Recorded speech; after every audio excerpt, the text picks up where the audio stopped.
बल्दिया अजीम तर के चुनाव नतीजे यानी कि GHMC greater Hyderabad municipal corporation के रिजल्ट्स में कांग्रेस को छोड़ सारी पार्टियों को लगता है कि विनर वही है।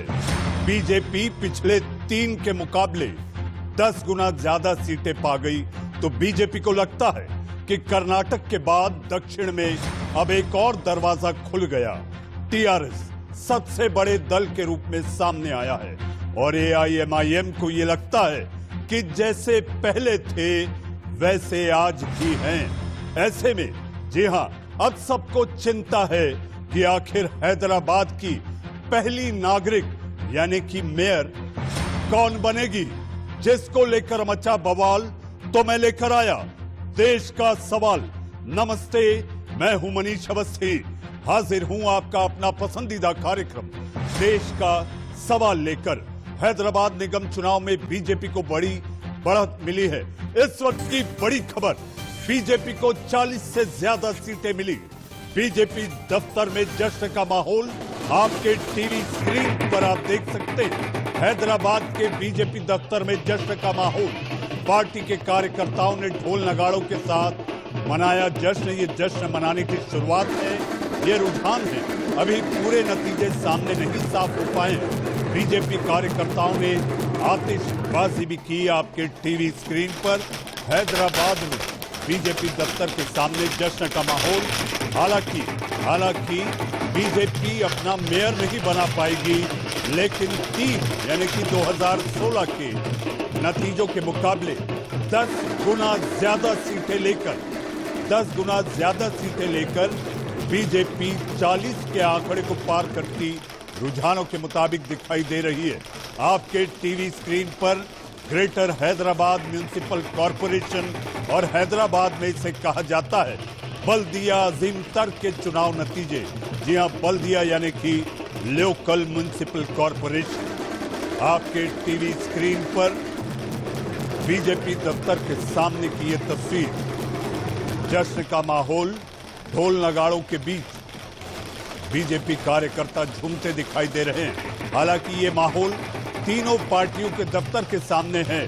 टीआरएस की भी तस्वीरें हैं जहां पर टीआरएस कार्यकर्ता झूमते नाचते गाते ढोल नगाड़ों की धुन पर दिखाई दिए। तो वहीं एआईएमआईएम, उनके पूर्व मेयर जो हैं वो भी चुनाव जीत चुके हैं और एआईएमआईएम के दफ्तर के सामने भी जश्न का माहौल, यानी कि सारी पार्टियों को यह लगता है कि सबने बाजी मारी है। जी हां, सबने बाजी मारी है, ऐसा हर दल को लगता है। लेकिन इसमें सबसे बड़ा नुकसान, सबसे बड़ा झटका अगर किसी को लगा है तो वो है टीआरएस। टीआरएस पिछले चुनाव में 99 सीटें लेकर जीती थी, लेकिन इस बार जो अभी तक के रुझान हैं उसके मुताबिक लगभग 36 से 37 सीटों का नुकसान होता दिखाई दे रहा है। हैदराबाद में बीजेपी ने वो कर दिखाया जिसके बारे में किसी ने कभी सोचा भी नहीं था। जीएचएमसी के चुनावों में बीजेपी ने इस बार अपनी पूरी ताकत झोंक दी थी, जिसके लिए बीजेपी के दिग्गज मैदान में उतर गए थे। गृह मंत्री अमित शाह से लेकर राज्यों के मुख्यमंत्री ने हैदराबाद में आकर चुनाव प्रचार किया और ओवैसी के घर में सेंधमारी भी की। जी हां, अनुमानित आंकड़ों के मुताबिक पिछली बार हैदराबाद निगम चुनाव में 4 सीटें पाने वाली बीजेपी को इस बार 40 से ज्यादा सीटें मिलती दिखाई दे रही हैं, जिसके बाद सवाल उठ रहे हैं कि क्या अब हैदराबाद निगम चुनाव के लोकल चुनाव के बाद अब बीजेपी की नजर 5 राज्यों में होने वाले अगले साल 5 राज्यों में होने वाले चुनाव में इसका लाभ उठा पाएगी। हैदराबाद चुनाव में बीजेपी की इस बढ़त के कई मायने भी निकाले जा रहे हैं। अब आपको हम ग्राफिक्स के जरिए समझाते हैं कि आखिर हैदराबाद में बीजेपी की इस बढ़त के मायने क्या हैं। आपके टीवी स्क्रीन पर दक्षिण में बीजेपी ताकतवर हुई है। टीआरएस के वोट बैंक में भारी सेंध लगी है। ओवैसी के गढ़ में बीजेपी की स्ट्राइक हुई है। हैदराबाद में बीजेपी का जनाधार नहीं था। बड़े नेताओं के धुआंधार प्रचार से क्या पार्टी को फायदा हुआ? अब बंगाल चुनाव पर भी बीजेपी की नजर है। बंगाल में ओवैसी के लड़ने से बीजेपी को कितना फायदा? मुस्लिम वोटर कटे तो कमजोर होगी ममता। तमिलनाडु और केरल में भी बड़ी उम्मीद। अगले साल कुल 5 राज्यों में होने हैं चुनाव। आपके टीवी स्क्रीन पर हमने आपको ग्राफिक्स के जरिए बताने और समझाने की कोशिश की। अब आपको बताते हैं कि अगले साल आखिर किन राज्यों में होने वाले हैं विधानसभा चुनाव, जिन पर बीजेपी नजरें गड़ाए बैठी है। पश्चिम बंगाल, असम, तमिलनाडु, पुदुचेरी, केरल। जी हां, ये वो 5 राज्य हैं जहां पर बीजेपी पूरी ताकत झोंके हुए। इसी बात को लेकर हमारे साथ बहस और चर्चा करने के लिए सियासी मेहमानों का एक पैनल है। पैनल में बीजेपी के प्रवक्ता बीजेपी की नुमाइंदगी करेंगे सुदेश वर्मा। सुदेश वर्मा हमारे साथ हैं। हमारे साथ ऋषि मिश्रा, राजनीतिक विश्लेषक हैं आप। जी हां, ऋषि मिश्रा हमारे साथ हैं। हमारे साथ आपके टीवी स्क्रीन पर अजमल खान साहब, जी हां, प्रवक्ता हैं AIMIM के। कासम महिपाल रेड्डी, जी हां, आप नेता हैं TRS के। और बादल देवनाथ, नेता TMC के। आप सबका देश का सवाल में स्वागत है। हम कोशिश करेंगे कि हमारे संवाददाता हैदराबाद से यानी कि ग्राउंड जीरो से लोकेश्वर राव भी जुड़े। आइए उससे पहले शुरू करते हैं देश का सवाल। सबसे पहले सुदेश जी, मैं आपके पास आता हूं। बीजेपी के लिए बड़ा सुकून, कर्नाटक के बाद दक्षिण का दरवाजा खोला आपने, लेकिन विनर कौन, मेयर किसकी? देखिए, ये उतना इम्पोर्टेंट नहीं है जितना इम्पोर्टेंट ये है कि करीबन 11 गुना हम बढ़े। 11 गुना, ये छोटा मोटा उपलब्धि नहीं है। और बीजेपी के ग्राफ को अगर आप देखें बाकी जगह भी, तो हमारी जो विजय यात्रा है ये यहीं से शुरू होती है, निकाय चुनाव से शुरू होती है और उसके बाद ऊपर तक जाती है। और आप देखिएगा, चूंकि हम लोग कार्यकर्ता की पार्टी है और ये जो उत्साह कार्यकर्ता में आएगा, इसके बाद देखिएगा, चाहे वो तेलंगाना का चुनाव हो, चाहे वो तमिलनाडु का चुनाव हो, चाहे वो केरल हो, चाहे वो आंध्रा हो, आपको बीजेपी का परचम लहराता हुआ दिखेगा। पश्चिम बंगाल जैसा आपने बताया, निश्चित ही हम तो वहां हैं ही। वहाँ ममता दीदी को हम ही चैलेंज कर रहे हैं, उनकी पार्टी को और कोई नहीं कर रहा। वहाँ लेफ्टिस्ट खत्म है, कांग्रेस भी खत्म है। तेलंगाना में भी बीजेपी एक बहुत बड़ी फोर्स के रूप में है, भले ही हम उतनी सीट नहीं जीत पाए। दुब्बक असेंबली जो बाईपॉल हुए थे, वो एक इंडिकेटर था। और हमने बताया था कि हैदराबाद, ग्रेटर हैदराबाद जो म्युनिसिपल इलेक्शंस है, ये आश्चर्यचकित परिणाम देगा। अगर वोटिंग परसेंटेज कुछ ज्यादा होता तो मान के चलिए मनीष जी हम और सीटें जीतते, रिजल्ट कुछ और डिफरेंट होते। और हम बहुत खुश हैं, कार्यकर्ता उनको शाबाशी मिलनी चाहिए। उन्होंने बहुत जान लगाकर चुनाव लड़ा। और जो लोगों ने ये बात बोला कि हमारे सेंट्रल लीडर्स कह रहे, भाई हमारे पास नेता हैं जो कार्यकर्ता के रूप में जाके चुनाव में कैंपेन करते हैं, वो एसी में बैठ के डायरेक्शन नहीं देते, न वो सोशल मीडिया कैंपेन पर भरोसा रखते हैं, वो जाते हैं फील्ड में, लोगों से संवाद करते हैं। और यही डिफरेंस है बीजेपी में और दूसरी पार्टी में। विकास की पार्टी है, नेपोटिज्म के खिलाफ है, फिरका परस्ती के खिलाफ है। और हैदराबाद का चुनाव है, यही बताता है। जी सुदेश जी, हैदराबाद में जीत है आपको, लेकिन आपकी मेयर नहीं बन पाएगी। गृह राज्य मंत्री आपके जी किशन रेड्डी है। रेड्डी वोट भी काम कर गए क्योंकि आपने TRS में सेंध लगाई है। लेकिन महाराष्ट्र से आपके लिए बुरी खबर है। देखिए, महाराष्ट्र आप देखिए, मान के चलिए वो ग्रेजुएट कॉन्स्टिट्यूंसी और टीचर कॉन्स्टिट्यूंसी है, एक लिमिटेड कॉन्स्टिट्यूंसी होता है, ये कोई इंडिकेटर नहीं होता है। लेकिन जो निकाय चुनाव में सब लोग वोट देते हैं। और वैसे जगह जहां बीजेपी को कोई मौका भी नहीं दे रहा था, आउटसाइड चांस भी लोग बोलते रहे, बीजेपी कैंपेन कर रही है, बहुत बुरी तरह हारेगी, बीजेपी का कुछ नहीं होने वाला, हैदराबाद की जनता नहीं मानेगी। और आपने देखा कि हैदराबाद की जनता ने कैसे विकास के ऊपर मोहर लगाया है। आपको ईवीएम को भी चुनाव नहीं कर सकते, ये लोग चैलेंज नहीं कर सकते ईवीएम को, क्योंकि पोलिंग वोट से हुआ है, पेपर बैलेट से हुआ है। सुदेश जी, हैदराबाद जीत गया, भाग्य साथ नहीं दिया। नहीं, भाग्य कुछ नहीं होता, लोगों का आशीर्वाद होता है और मेहनत होते हैं हमारे कार्यकर्ता की, हमारे नेतृत्व की, उनके विजन के कारण ही बीजेपी आगे बढ़ रही है। और नरेंद्र मोदी जी का जो विकास का विजन है, पूरे भारत ने इसको एक्सेप्ट किया है। सुदेश जी, ऋषि मिश्रा हैं, हालांकि राजनीतिक विश्लेषक हैं। आप उन्हें कह सकते हैं कि ये कांग्रेस की विचारधारा को लेकर आगे बढ़ रहे हैं, लेकिन ऋषि मिश्रा हैं, वो राजनीतिक विश्लेषक हैं। ये आप निश्चित कहेंगे जब उनका जवाब आएगा। लेकिन ऋषि मिश्रा, कांग्रेस पस्त हो चुकी है। ऋषि मिश्रा, कांग्रेस कहां है? कांग्रेस दिखाई नहीं दे रही। ये मामला केवल 3 पार्टियों में उलझ कर रह गया। कांग्रेस का तो कोई ठौर ठिकाना नहीं। मनीष जी पहले मैं भाजपा को मुबारकबाद देता हूं हैदराबाद के लिए, और मैं ये कहना चाहता हूं कि जो धार्मिक डिवीजन करके बीजेपी कहीं जीत पाती है, इसके लिए बीजेपी को मुबारकबाद। बीजेपी का जो टेस्टेड फार्मूला है, सांप्रदायिक ध्रुवीकरण करो और चुनाव जीतो। दिल्ली में क्यों नहीं जीत लिए? दिल्ली में आप क्यों नहीं जीत लिए? बड़े बड़े नेता उतार दिए थे। अमित शाह तो गली गली में घूम रहे थे। महाराष्ट्र में क्या हुआ? महाराष्ट्र में आप 6 में से 5 सीट हार गए हैं। प्रधानमंत्री नरेंद्र मोदी जी के संसदीय क्षेत्र बनारस में आप एमएलसी चुनाव हार गए हैं। तो कहीं न कहीं आपके देखते हम वहाँ पर असेंबली चुनाव भी जीतेंगे, पार्लियामेंट के भी सारे जीतेंगे, फिर आप क्या बोलिएगा? करने दूंगा। ऋषि जी, आप मेरा जवाब नहीं दिया आपने। कांग्रेस पूरी तरह से पस्त है। कांग्रेस हैदराबाद में ये वह कांग्रेस जिसने तेलंगाना राज्य बनाया, आखिर कांग्रेस है कहां?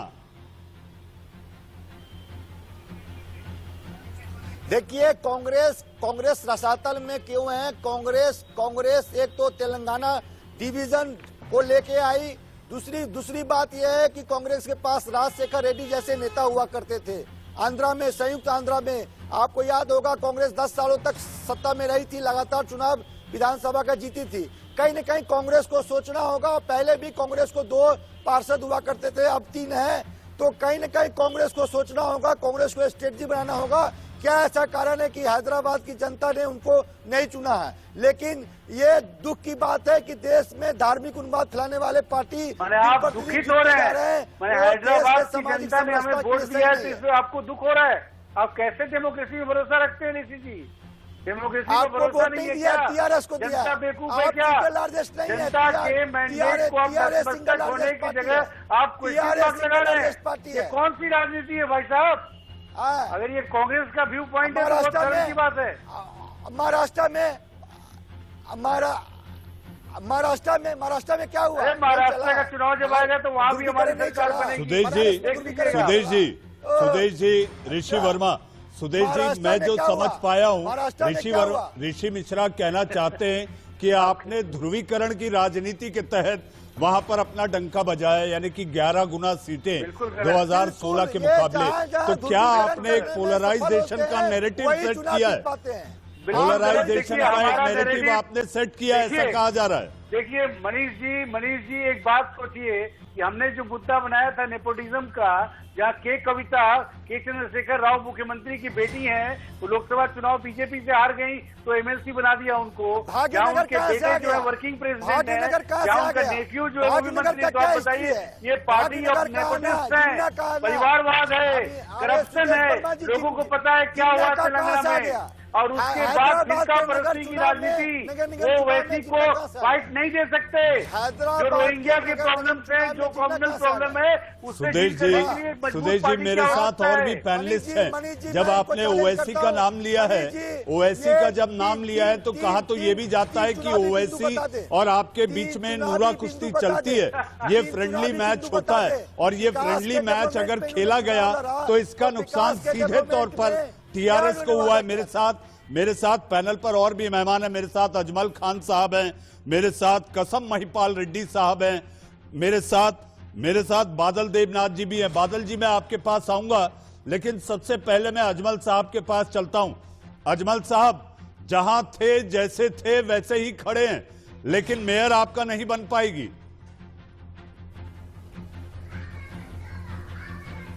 देखिए, पिछली बार भी हमें 44 सीटें मिली थी तो मेयर हमारा नहीं था। अब की बार जो है हमने अपनी पोजीशन रिटेन की और हमें उम्मीद है कि फाइनल रिजल्ट आएगा तो हम आगे बढ़ जाएंगे। हम 51 सीटों पर इलेक्शन लड़ रहे थे, तो हमें तो कोई अपना, जहां तक हमारी पार्टी का ताल्लुक है, कोई नुकसान होता नजर नहीं आ रहा है। जी हाँ अजमल साहब, लेकिन यह भी कहा जा रहा है और आप पर आरोप लग रहे हैं कि आप लोग एक ध्रुवीकरण की राजनीति, जैसा कि आपकी पार्टी का नाम है मुस्लिमिन, तो यानी मुस्लिम वोटर आपको एन ब्लॉक वोट करते हैं, तो आप अपने आप को सेकुलर कैसे कहते हैं? देखिए, हमारी पार्टी जो है भारत के संविधान में जो इलेक्शन कमीशन है उससे रजिस्टर्ड है। हमारे जो पार्टी प्रेसिडेंट हैं उन्हें सांसद रत्न का अवार्ड मिला हुआ है, और शेक्सपियर ने बहुत पहले कहा, व्हाट्स इन ए नेम। यहाँ हिंदुस्तान में बहुत सारी पार्टियां, शिवसेना, अकाली दल, बहुत सारी पार्टियां हैं, नाम में क्या रखा है। लोकल बॉडी के इलेक्शन में क्या क्या किस तरह की कैंपेन हुई आप सबके सामने है। बीजेपी के बड़े बड़े नेता कभी ओवैसी साहब को इनकारनेशन बता रहे हैं जिन्ना का, कभी बता रहे हैं 30,000 पाकिस्तानी और रोहिंग्या बांग्लादेशी। बांग्लादेश पाकिस्तान हर इलेक्शन में इनके आ जाता है। इस तरह की कैंपेन करते हैं और ये रिलीजियस लाइन पे ध्रुवीकरण कराते हैं। जहां तक इलेक्शन रिजल्ट का सवाल है, इलेक्शन जब लोगों ने वोट दिया, रिजल्ट आया है, हमारी जो पोजीशन है उसको हम बेटर ही कर रहे हैं। हम पिछली बार 61 सीटों पर लड़े, जबकि 51 सीटों पर लड़े हैं। पिछली बार 44 सीट थी, मुझे उम्मीद है कि मैं 44 से बढ़ के 45 तो जरूर आ जाऊंगा। जी, लेकिन रेटोरिक के रूप में आपने कहा कि बीजेपी के नेताओं ने क्या क्या कहा, जिन्ना बीच में आ गए, लेकिन आप लोगों ने भी जो कहा, जब हैदराबाद के नाम बदलने की बात आई थी, वो वाक्य और वो शब्द मैं इस्तेमाल नहीं करना चाहता। अजमल साहब, जनाब अजमल साहब, मैं आपके पास आऊंगा, आप बने रहिए मेरे साथ।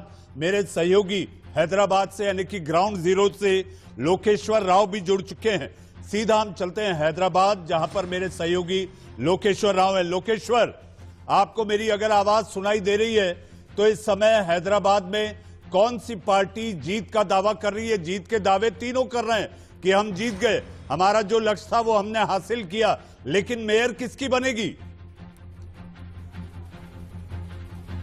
वो टीआरएस कैंडिडेट मेयर बनेगी। वो सिंगल लार्जेस्ट पार्टी तरह से आया, लेकिन वो पिछले से ज्यादा कम हुआ सीट्स। पिछले टीआरएस 99 सीट्स में विक्ट्री हुआ, अभी 56 सीट्स का कन्फाइन हो रहा है। वो बीजेपी 46 सीट्स अभी तक विक्ट्री रजिस्टर किया। पिछले 4 सीट्स थी। अभी एमआईएम पार्टी 42 सीट्स में जीते, विक्ट्री हुआ। पिछले भी 41 सीट्स है, अभी एक ही सीट्स ज्यादा हुआ। इसीलिए बीजेपी का बहुत जोर से सेलिब्रेट कर रहा है। वो पूरे शहर में बीजेपी का सेकंड प्लेस का आया है। पिछले वो 4 सीट्स ओनली, अभी 42 सीट्स तक आया। जी लोकेश्वर, हम आपसे एक छोटा सा सवाल और छोटा सा जवाब चाहेंगे। हैदराबाद की जनता ने किस आधार पर वोटिंग की? क्या आपको लगता है कि कास्ट लाइन्स पर वोटिंग हुई है? हैदराबाद में पोलराइजेशन हुआ है, एक नया नैरेटिव सेट हुआ है। हैदराबाद में रिलीजियन बड़ा रोल प्ले किया है। ये रिसेंट फ्लड्स का ऊपर भी वोट्स डाला, वो चीज पे भी वोट्स डाला। इसीलिए लोग टीआरएस पार्टी पे बहुत नाराज तरह से वोट दे। इसीलिए बीजेपी बहुत ताकत से इतना 42 जीतेगा। जी लोकेश्वर, आप बने रहिए, बीच में हम आपके पास फिर एक बार आने की कोशिश करेंगे। हमारे साथ मेहमानों का पैनल है। पैनल में कसम महिपाल रेड्डी टीआरएस नेता हैं। रेड्डी साहब, 99 सीटें, 99, मुझे ऐसा लगता है आप मेरी हिंदी से वाकिफ और आप समझ जाएंगे जो मैं कह रहा हूं। रेड्डी साहब, 99 सीटें के मुकाबले लगभग आप आधे की कगार पर दिख रहे हैं। जो रुझान बता रहे हैं 58 से 57 सीटों के पास। आखिर बीजेपी ने जो करना था वो सेंध सीधा, यानी कि सीधे आपके वोट्स को डेंट मारा है।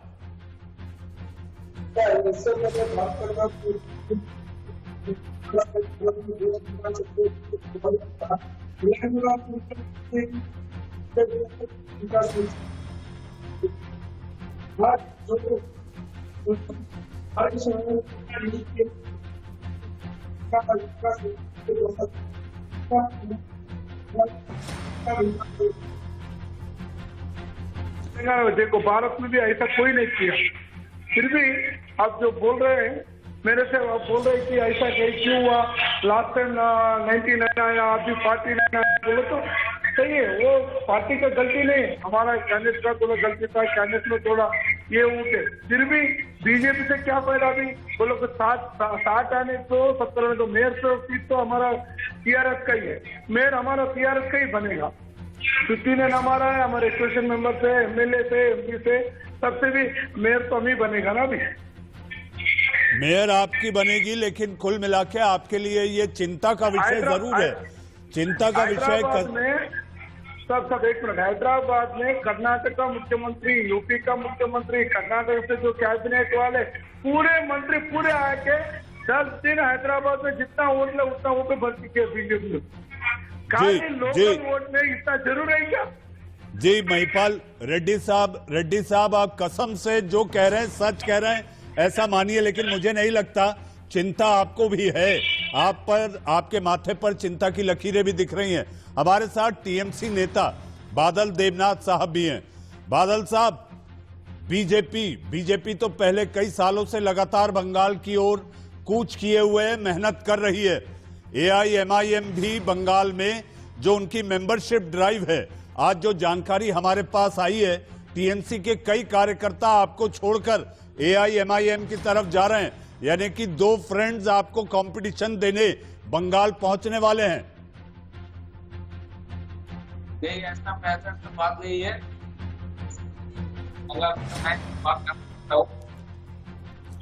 आदिवासी मुस्लिम है, है बंगाली मुस्लिम है, मैं और काम किया में जो बंगाली है है ममता बनर्जी ऐसे करेगा। और जो बात आपन है, एक बात कहना चाहता हूँ इलेक्शन चुनाव इलेक्शन 5 पॉइंट ऐसे फैसला लेके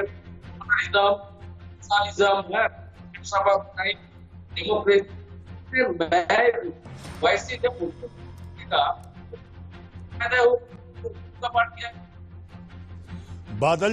बादल जी हमारी तकनीकी टीम आपकी आवाज को सुधारेगी। इस बीच मैं चलता हूं सुदेश वर्मा जी के पास। सुदेश जी घूम फिर के आप ही के पास आकर बातें केंद्रित हो जाती हैं, क्योंकि आप देश की सत्ता में हैं और सत्ता आपकी है। मेरा आपसे ये सवाल है कि ओवैसी की पॉलिटिक्स, ओवैसी की सियासत और राजनीति आपको सूट करती है और आपकी ओवैसी को? देखिए, सिर्फ ओवैसी ही नहीं, क्योंकि टीआरएस और ओवैसी में तो साठगांठ है ही, ये पूरे तेलंगाना के लोग जानते हैं। अरे लोग तो आप पर आरोप लगाते हैं, लोग तो आप पर आरोप लगाते हैं कि आप लोग फ्रेंडली मैच खेलते हैं। बिहार में ये देखा गया। हमारा बस चले तो ओवैसी की कम्युनल पॉलिटिक्स को हम उखाड़ फेंकेंगे भारत से, क्योंकि इन्होंने जो कम्युनलिज्म का जहर फेंका है, जो 15 मिनट की बात करते हैं हिंदुओं को खत्म करने की, इस तरह की राजनीति को हम नहीं चलने देंगे। विकास की राजनीति ही चलेगी, और ये विकास की बहुत बड़ी जीत है। क्योंकि आपको याद होगा कि हमारे जितने भी कैंपेनर थे, हम लोगों ने हैदराबाद के विकास की बात की, कैसे टीआरएस ने हैदराबाद को बर्बाद किया। टीआरएस ने जब सेपरेट स्टेट का मांग किया, सेपरेट स्टेट बना, उसके बाद इनका फोकस सिर्फ ये था पैसा कमाओ और कैसे सत्ता को हथियाओ। और इसलिए इन्होंने ओवैसी के साथ अलायंस भी किया। पिछले असेंबली में आपको याद होगा ये सब नूरा कुश्ती इनकी थी, उसके बाद भी हम इतना सीट लेके आए, ये अपने आप में बहुत बड़ा अचीवमेंट है बनी थी, इसको नजरअंदाज नहीं किया जा सकता।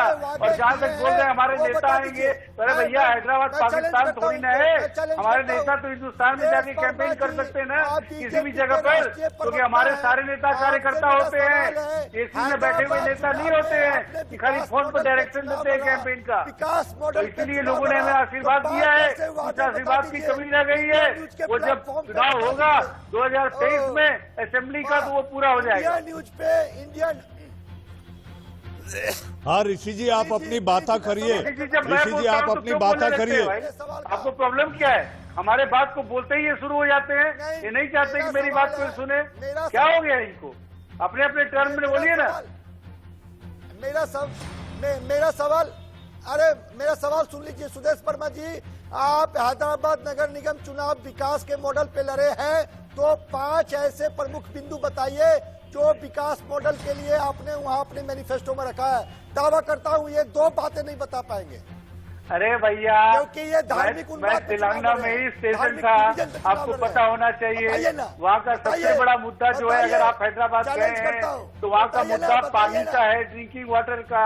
वहाँ का मुद्दा है जब गर्मी में कैसे लोग परेशान होते हैं, यातायात का मुद्दा है। वहाँ का मुद्दा है, वहाँ का जो सागर डैम है, उस डैम का मुद्दा है, कैसे पानी खराब हो गया है।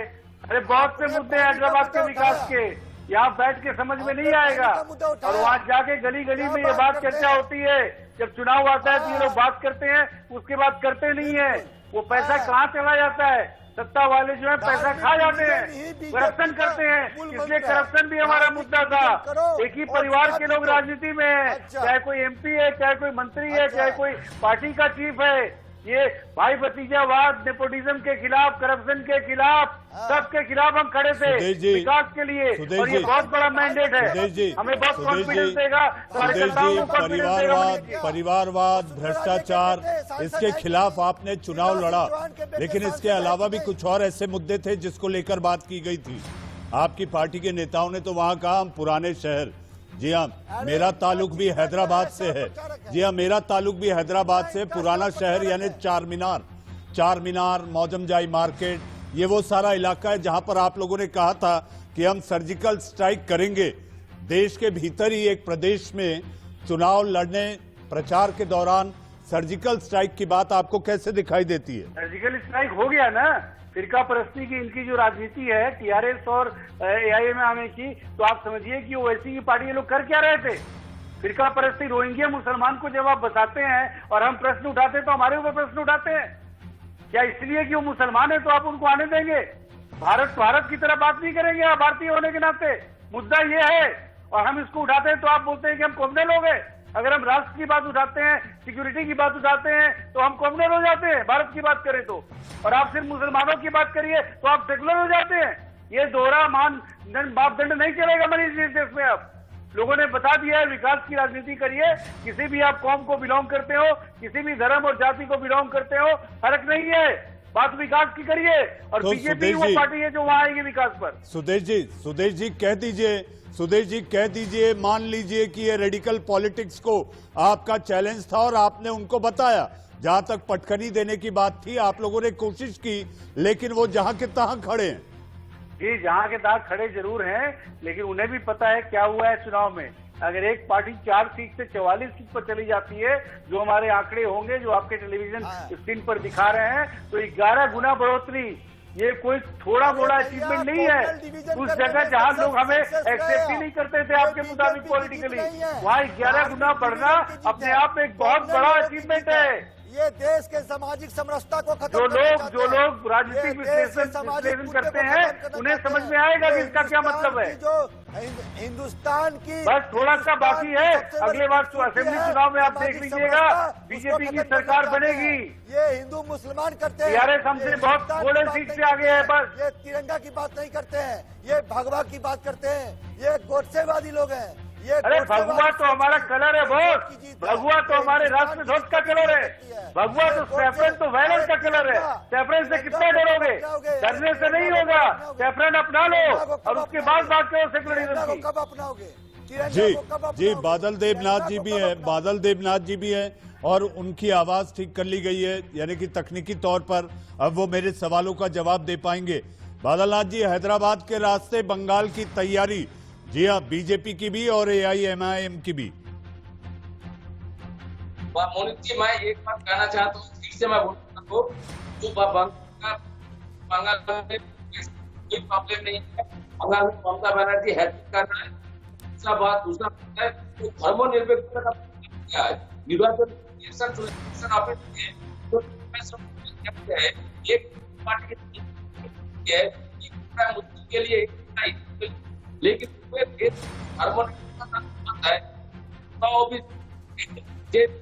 सेकुलरिज्म कहते हैं, प्रिवेंट क्राइम का बात कहते हैं, नेशनल लिंकेज की बात है, क्यों पार्टी उसमें जो कहा गया इलेक्शन कमीशन, आपका बातों में कहना चाहता हूँ, जो सब पार्टी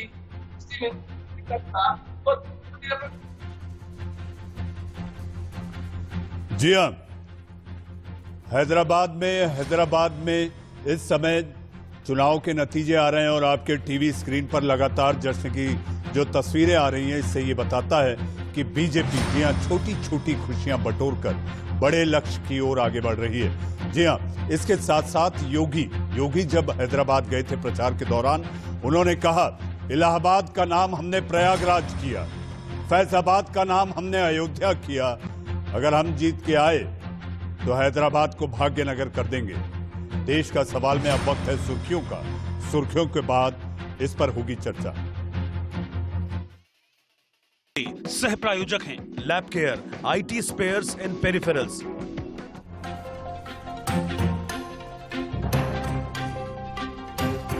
सरकार के साथ पांचवें दौर की बात से पहले किसानों के तेवर कड़े। कल पूरे देश में पीएम मोदी का जलाएंगे पुतला। 8 दिसंबर को भारत बंद का ऐलान।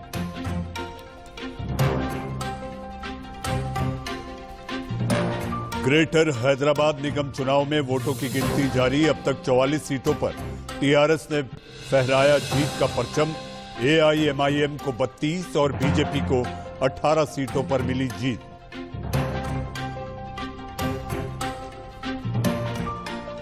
सर्वदलीय बैठक में पीएम मोदी का बड़ा ऐलान। अगले कुछ हफ्तों में मिल सकती है वैक्सीन। हेल्थ वर्कर्स के बाद सीनियर सिटीजन्स को सबसे पहले लगेगा टीका।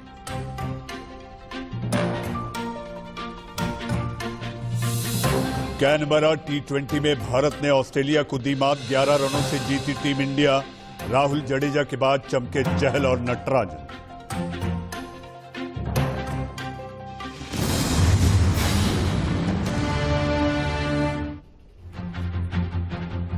जी आज सुर्खियों के बाद आपका देश का सवाल में फिर एक बार स्वागत है। और मेरे साथ दो मेहमान, जी हाँ दो मेहमान जिनको आप लगातार सुन रहे हैं, इस बहस में मुखर होकर हिस्सा भी ले रहे हैं और अपनी बात भी रख रहे हैं। बीजेपी प्रवक्ता सुदेश वर्मा और ऋषि मिश्रा। सुदेश जी, मैं आपके पास आऊं उसके पहले मैं ऋषि मिश्रा के पास जाऊंगा। ऋषि जी, आपने अपनी तकरीरें दी। जी हाँ, मेरी इस मजलिस में आपकी तकरीर हुई, लेकिन मैं आपसे जानना चाहता हूं, कांग्रेस को भी जरा कुछ समझाइए। कहां है कांग्रेस? लालटेन लेकर ढूंढने से भी दिखाई नहीं दे रही। बिहार की लालटेन का उजाला तेलंगाना में तो दिखा नहीं और हैदराबाद में तो कहीं नहीं दिखाई दे रहा। मनीष जी, कांग्रेस वाले इंडिया न्यूज बहुत देखते हैं और आपका मैसेज सोनिया गांधी, राहुल गांधी तक पहुंच गया होगा और आपके भी कर्जदान हैं, आपके फैन हैं। बड़े बड़े कांग्रेस के नेता आपके आवाजों का फैन है और आपके डिबेट को जरूर देखते हैं, तो मैसेज चला गया होगा। नंबर 1। नंबर 2, ब्रेक से पहले आपने जो सवाल किया, मैं कहता हूं यदि नाम बदलने से किसी पूरे 138 करोड़ देशवासियों का पेट चलता हो, नौकरी मिलता हो, कपड़े मिलते हो, मकान मिलता हो, अच्छे स्वास्थ्य के सुविधा मिलता हो, शिक्षा मिलता हो, तो पूरे देश का, पूरे देश के हर जिले का, पूरे देश के हर राज्य का, पूरे देश के हर कस्बे का, पूरे देश के हर गांव का नाम बदल दीजिए। अरे सिर्फ इलाहाबाद का ही क्यों, हैदराबाद का ही क्यों? अरे किसान सड़क पे बैठे हुए हैं, अन्नदाता, इस देश का अन्नदाता सड़क पे बैठे हुए हैं, ये नाम बदलने चले हैं। लोगों को रोजगार दे नहीं पाते, लोगों को अन्न पेट में रोटी दे नहीं पाते, भोजन नहीं दे पाते, शिक्षा नहीं दे पाते, रोजगार नहीं दे पाते और चले हैं नाम बदलने। अरे नाम बदलने से ये सब होता है तो नाम बदल दो, मेरा भी नाम बदल दो, मेरा भी नाम बदल दो, लेकिन नाम बदलने से ये सब नहीं होता है, क्योंकि मुख्य बातों से इन बीजेपी वाले को ध्यान भटकाना है, आम जनता का ध्यान भटकाना है। इसलिए इलाहाबाद को प्रयागराज, हैदराबाद को भाग्यनगर। अरे भैया नाम क्यों? इतिहास में क्या रखा है? वर्तमान में जियो, वर्तमान में जो परिस्थितियां देश में है उसको सॉल्व करो। मैंडेट लोगों ने नाम बदलने के लिए नहीं दिया है, मैंडेट आपको लोगों के लिए काम करने के लिए दिया है, तो इस बीजेपी को समझना चाहिए। जी सुदेश जी, नाम में क्या रखा है? नाम में क्या रखा है? ऋषि मिश्रा के मुताबिक नाम बदलकर आखिर आप लोग क्या साबित करना चाहते हैं? नाम बदलने से भाग्य नहीं बदलेगा। ऋषि मिश्रा को लगता है क्योंकि हैदराबाद ने आपको तो आबाद किया, लेकिन आपके पास उतने पर्याप्त नंबर नहीं है कि आप हैदराबाद के लोगों का भाग्य बदल सकें। देखिए, नाम का अगर इम्पोर्टेंस नहीं होता तो लोग अपने पिताजी के टाइटल को अडॉप्ट करते ना, गांधी नहीं बनते। और प्रियंका वाड्रा अपने आप को प्रियंका गांधी नहीं बोलती, तो नाम का ही तो खेल है। मुसलमान आक्रांता तो बाद में आए, भारत के प्रत्येक गांव का नाम बदल दिया जहां भी उनको मौका मिला, तो नाम में ही तो खेल है। भाग्य लक्ष्मी माता जो है उसका पूरे गांव मंदिर का चार नाम मीनार बदल के दो, पास पूरे है। देश आपको का- पता होगा कि देश के हैदराबाद हर आप गए हैं राज्य का नाम तो बदल दो। आज नहीं, बहुत प्राचीन रोजगार मंदिर दे दो, है। गरीबों को हैदराबाद रोटी बनने दे के दो, बहुत पहले से, गरीबों को छत और दे दो, इसीलिए गरीबों माता को भाग्य कपड़े दे लक्ष्मी दो, के नाम पर ही गरीब के भाग्यनगर बच्चों को खोलने अच्छी की शिक्षा बात दे हो दो, रही है। स्वास्थ्य इसमें की किसी को सुविधाएं दे दो। परेशान नहीं होना चाहिए, बदलने से कुछ क्योंकि नहीं नाम होगा। जब आप बदलते हैं देश तो आपकी भर में आस्था का नाम पता बदलने लगता से है कुछ नहीं होगा। और आपका नाम टारगेट बदलने से पता फायदा लगता होता है। है इस देश नाम का। ही तो है सबसे पहले कि आप आगे कोई हिंदू किसी को दूसरा मुसलमान होगा। नाम दे देते हैं अच्छा। और मुसलमान हिंदू नाम बन के लेके आपको हिंदू लड़की से शादी करते। नाम ही का तो खेल है सारा। और नौते की नाम मत बदलो। नाम भी इम्पोर्टेंट है, काम भी इम्पोर्टेंट है, और ये काम के बनिस्पत हमको मिला है। काम अच्छा होगा, लोगों का आशीर्वाद मिलेगा। राहुल गांधी जी को बहुत बहुत बधाई कि महात्मा गांधी के ड्रीम को पूरा कर रहे हैं कि कांग्रेस वाइंड अप हो जाना चाहिए। कांग्रेस अपना औचित्य खो चुकी है। इन्होंने कांग्रेस इंडिपेंडेंस मूवमेंट जो कांग्रेस का नहीं था उससे बहुत खा लिया, बहुत खो लिया। अब इनको बंद कर देना चाहिए जो राहुल गांधी जी कर रहे हैं, और इसके लिए वो बहुत बहुत सवालपूर्ण उनको बधाई। तो अच्छा काम कर रहे हैं। कांग्रेस के बारे में बात करिए, कांग्रेस कहाँ खड़ी है? खत्म हो गई। तेलंगाना में एक फोर्स हुआ करती थी, आंध्र में भी खत्म हो जाएगी। तमिलनाडु में आपने देखा ही कांग्रेस का क्या हाल हुआ। बिहार में आपने देखा ही कैसे हरा दिया लालू जी की पार्टी को। तो ये सब कांग्रेस का कमाल है, कांग्रेस का करिश्मा है। जहाँ सवारी करती है वहीं डुबा देती है। तो बीजेपी के बारे में बात करना है तो विकास की राजनीति की बात करिए। फिरका परस्ती को हम रोकेंगे। कोई हिंदू मुसलमान नहीं होगा, विकास होगा। मुसलमान को भी अच्छे स्कूल चाहिए, मुसलमान को भी अच्छा पानी चाहिए, अच्छा हेल्थ चाहिए, सब कुछ मिलेगा। कोई हिंदू मुसलमान नहीं होगा। इसी की लाख कोशिश कर ले। ये भारत की राजनीति हम कर रहे हैं, भारत की, हिंदुस्तान की राजनीति कर रहे हैं, इंडिया की राजनीति कर रहे हैं, पाकिस्तान की राजनीति नहीं कर रहे हैं। तो इंडिया मुसलमान के खिलाफ ही हम खड़े होंगे हमेशा। सुदेश जी इंडिया की राजनीति कर रहे हैं, इसलिए देश का सवाल में आप लोग सब भी मौजूद हैं मेरे साथ। वर्मा जी बोलिए तिरंगा जिंदाबाद, बोलिए तिरंगा जिंदाबाद, बोलिए क्या बात हुई? ये क्या बात हुई आपके? आइए, ये क्या हुआ? हम आपका कोई कार्यकर्ता है कि आप जो बोलिए जिंदाबाद जिंदाबाद? बोलिए बोलिए बोलिए तिरंगा। हम बीजेपी की बात करेंगे ना भाई। बोलिए तिरंगा। बीजेपी के बारे में कुछ जानना हो तो पूछिए, बताएंगे आपको। बोलिए बोलिए गोडसे मुर्दाबाद नहीं बोलेंगे, ये नहीं बोलेंगे। क्या बोल रहे हैं? ये नहीं बोलेंगे, ये गोडसे इनके दिल में बसता है। ये मुद्दा है क्या? मुर्दाबाद नहीं बोलेंगे। अरे ऋषि मिश्रा जी, ऋषि मिश्रा जी, ऋषि जी, ऋषि जी, सुदेश जी के मुंह में आपके डाले हुए शब्द वो कतई नहीं बोलेंगे। वो न केवल प्रवक्ता हैं बल्कि वो एक पत्रकार भी रहे हैं। आपको जानकारी होनी चाहिए क्योंकि आप खुद भी एक पत्रकार है।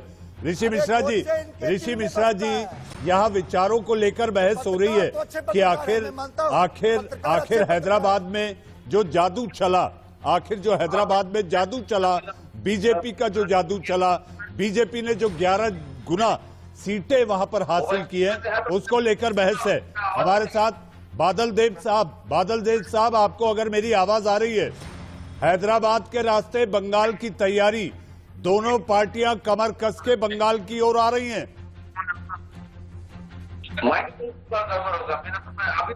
अभी सबसे बात कर रहा हूँ। और ये वो जो लीडर है ना,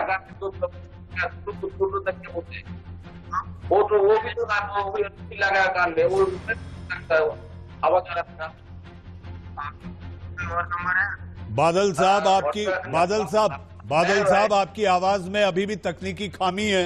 हमारे सहयोगी लगातार इसको सुधारने में लगे हैं। जनाब अजमल साहब, आप पर सीधा आरोप है कि आपको बीजेपी की पॉलिटिक्स सुहाती है और बीजेपी को आपकी पॉलिटिक्स, इसमें आपने नुकसान कर दिया टीआरएस का।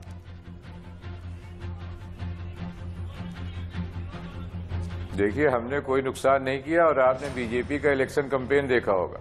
इलेक्शन कैंपेन तो छोड़िए, अभी भी जो आप प्रवक्ता बैठे हैं सुदेश वर्मा जी, उनको पाकिस्तान याद आ जाता है। अरे भाई, अब इलेक्शन खत्म हो गया, काउंटिंग हो रही है, अब भी ये पाकिस्तान की राजनीति बताने लगते हैं। तो आप देखिए ना, ये किस तरह की बात करते हैं। इलेक्शन से पहले किस तरह की बात करी है। और अभी आप देख लीजिए महाराष्ट्र में एमएलसी का इलेक्शन और उत्तर प्रदेश में एमएलसी का इलेक्शन। योगी जी गए थे, लेकिन यहाँ ग्रेजुएट कॉन्स्टिट्यूंसी और टीचर्स कॉन्स्टिट्यूंसी में जो मोदी जी की सीट है बनारस, और जो योगी जी का स्थान है गोरखपुर, वहां से तो ये लोग हार गए। अयोध्या से हार गए, जिसका नाम बदल रहे थे। इलाहाबाद का नाम बदल के प्रयागराज कर दिया। तो कोई बताएंगे क्या तरक्की वहां आ गई? वहां गए थे नाम बदलने, उनको उतनी सीटें ही नहीं मिली। जी, लेकिन अजमल साहब, जिस पर आपको लेकर खास तौर पे कहा जाता है कि आप दोनों पार्टियां फ्रेंडली मैच खेलती हैं, बिहार में भी इसमें देखा गया। आप लोगों ने 5 सीटें वहां पर हासिल की, सीमांचल के जरिए अब आपका बंगाल प्रवेश है, और जिस तरह से मेंबरशिप ड्राइव यानी कि सदस्यता अभियान शुरू हुआ है, इसको देखकर यही लगता है कि अगर आप दोनों वहां मैदान में उतर गए तो जाहिर सी बात है ममता दीदी हैरान परेशान होंगी। भाई, हम बिहार में मैदान में उतरे तो अपने दम पे उतरे ना। अगर हमारे कार्यकर्ता बंगाल में काम कर रहे हैं तो हम वहां इलेक्शन लड़ेंगे, इसमें कौन सी बात है। हमें लगता है कि बिहार की जो 5 सीटें मुझे मिल गई हमारी पार्टी को, वही पच नहीं रहा, उसी से सबको बड़ी परेशानी है। नहीं, लेकिन ये कहा जाता है, आप पर आरोप है जनाब अजमल साहब, आप पर आरोप है कि आप लोगों की आपस में साठगांठ है, ये एक नूरा कुश्ती होती है। तो मैं ये चाहूंगा कि आप अपने तजुर्बे और आपकी अपनी लाइन यानी कि विचारधारा के आधार पर इसको साफ कर दीजिए कि बीजेपी से हमारा कोई लेना देना नहीं, ये जो बातें होती है ये निराधार आरोप हैं। जी, बीजेपी से हमारा कोई लेना देना नहीं है। हमने हर जगह बीजेपी को अपोज किया है, और बीजेपी का इसी इलेक्शन में कैंपेन देखिए किसको सबसे ज्यादा टारगेट किया। महाराष्ट्र में बीजेपी के जो सबसे बड़े दोस्त थे, 25 साल के एलआई से शिवसेना, क्या हुआ इनकी दोस्ती का। हमारा तो ना शिवसेना से कोई वो था ना बीजेपी से था।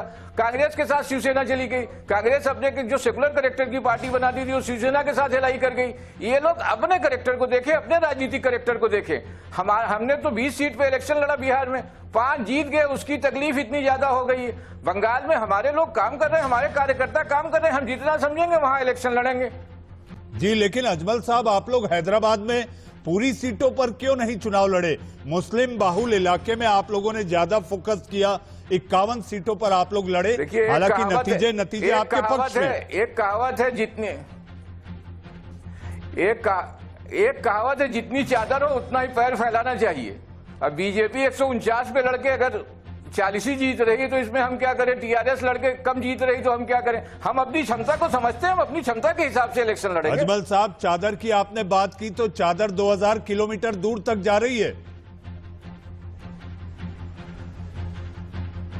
नहीं, चादर हमारे कार्यकर्ता काम कर रहे हैं, पूरा हिंदुस्तान हमारा है भाई। हमारे कार्यकर्ता, हमारी यूनिट जहां मजबूत होगी, जहां हमारे हिंदुस्तान आपका है, हम इलेक्शन लड़ेंगे। हम ये तय करेंगे हमें 1 सीट लड़ना है, 150 सीट लड़ना है। जनाब अजमल साहब, हिंदुस्तान आपका है, और बीच में बिहार चुनाव के प्रचार में ओवैसी साहब ने हिंदुस्तान को लेकर क्या कहा था ये सबने सुना है। हिंदुस्तान किसकी जागीर है ये सबने सुना है। हिंदुस्तान आपका भी है, हिंदुस्तान मेरा भी है, लेकिन ओवैसी साहब कहते कहते प्रचार के आखिरी दौर में क्या कहा था आपको स्मरण होगा।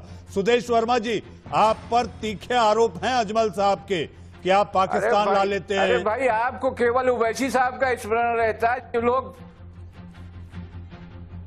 के सिक्योरिटी की बात तभी होती है जब आप रोहिंग्या मुसलमान को पर्चे देने की बात करते हैं, उनके खिलाफ एक्शन की बात होती है तो आप उसको अपोज करते हैं। देखिए, ये हिंदुस्तान की बात करते हैं, कितनी बार हिंदुस्तान शब्द का इस्तेमाल किया, लेकिन मिनिस्टर इनका होम मिनिस्टर है, ये जाके बात करते हैं 20,000 रोहिंग्या, एक्शन कोई लेते नहीं। किसी होम मिनिस्टर को, किसी एमपी की परमिशन नहीं है, पहली बार हो सकता है। सोचिए, ये जब अरब कंट्रीज जाते हैं तो इनको बोलते हैं हिंदुस्तान से आए हुए लोग हैं, और हिंदुस्तान के नाम पर वोट लेने में इन्हें परेशानी होती है। कितने कॉम्युनल आएंगे, और आप बताइए ऐसे लोगों को रोकना जरूरी है। इनके चुनाव लड़ने के लिए आप प्रॉब्लम नहीं है, प्रॉब्लम है इनके फिरका परस्ती के एजेंडा से। जिस तरह कम्युनिज्म देख सकते हैं वो समाज के लिए ठीक नहीं है कि 15 मिनट का समय दे दो, उसके बाद देख लेंगे, हिंदुओं का सफाया कर देंगे।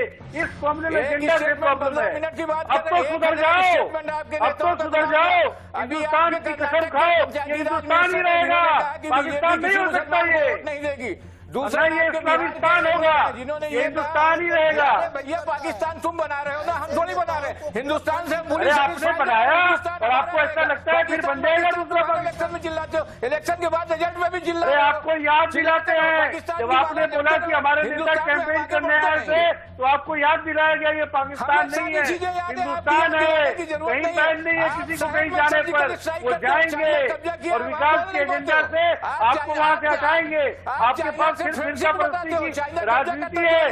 आपने अपने कौम का भी भला नहीं किया है, हालांकि आप ऑल इंडिया काउंसिल फॉर मुसलमान हैं। जी हाँ, सुदेश वर्मा जी, ऋषि मिश्रा, सुदेश वर्मा जी, ऋषि मिश्रा, जनाब अजमल खान साहब, जी हाँ, आप लोग देश का सवाल में जुड़े, यानी कि बल्दिया अजीम तर, ये बोलचाल की भाषा है हैदराबाद की, पुराने हैदराबाद की, पुराने शहर की। जी हाँ, आज की इस बहस में आप लोग जुड़े, बहुत बहुत धन्यवाद। लेकिन अगले साल 5 राज्यों में चुनाव हैं, विधानसभा के चुनाव हैं, और ऐसे में बीजेपी इस छोटी यानी कि पिडली सी जीतों को लेकर बीजेपी बड़े लक्ष्य की ओर आगे बढ़ने के लिए तैयार है। देश का सवाल में आज के लिए बस इतना ही।